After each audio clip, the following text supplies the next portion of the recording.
Shortie episode. These are episodes where in 10 minutes or less, Manasa and I will take a term used in the cross-border space, so tax, financial terminology, and sort of give it to you in common English.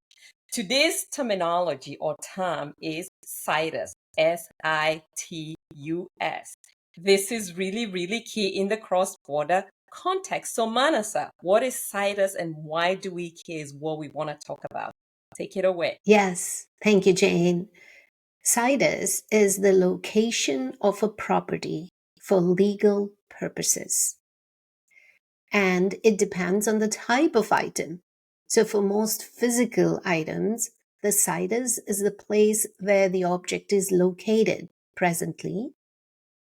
And, it is important for legal tax and estate planning because the type of the item determines the treatment of it for legal purposes. Say, for example, let's go into this. If it is a tangible, movable item, like let's say artwork or jewelry, or is it a tangible, immovable item, like maybe real estate in the US? Or what if it is an intangible item, like stocks or shares of life insurance policies and such? So knowing what the situs is then becomes an important point to consider. Jane?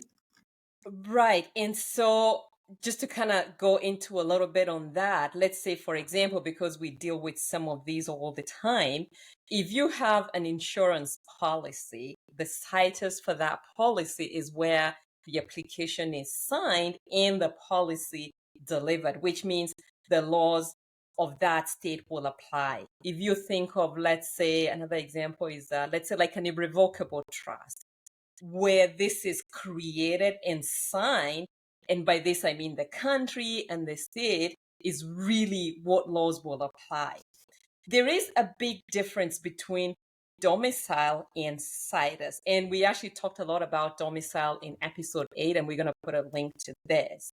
And so the question still comes back to, and this is the part that we want to answer, in the cross-border context, why do we care about situs? Why do we care about where assets are located? Oh, definitely. And that's something that keeps coming up, because right now, in a cross-border context, if you look at the estate exemption for US citizens on their worldwide assets, it's at around $13.61 million in 2024. This may change soon. But here we're just looking at the difference between what the US citizens have as an exemption amount and what a non-US citizen has as an exemption amount, which is just around $60,000. So if you are a US citizen, excluding about $13.61 million on your worldwide assets may or may not be that big a deal. But if you are a non-US citizen and you have assets which are located in the US and you have a lower US gift or estate tax exclusion, then it becomes an important thing for you to remember to plan for the future.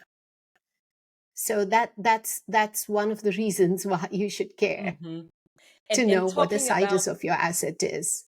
Yeah, talking about that, one of the things that I've seen which really makes this practical is if you're a foreign national on a non-immigrant work visa, and Manasa and I work with a lot of people in this situation, you really do need to take this into consideration. And especially if you have minor children, if you have any assets, let's say, and something happens to you, guess what? Will be applying to your estate. So obviously you need to take into consideration what assets you have. You need to take into consideration your minor children, your family, and how you want to leave them and what assets you want to leave them with. So it's key that you understand where your assets are located, hence the situs of your assets. And I think we've addressed it in 10 minutes or less. I'll pass it back to you, Manasa, to conclude. Thank you, Jane.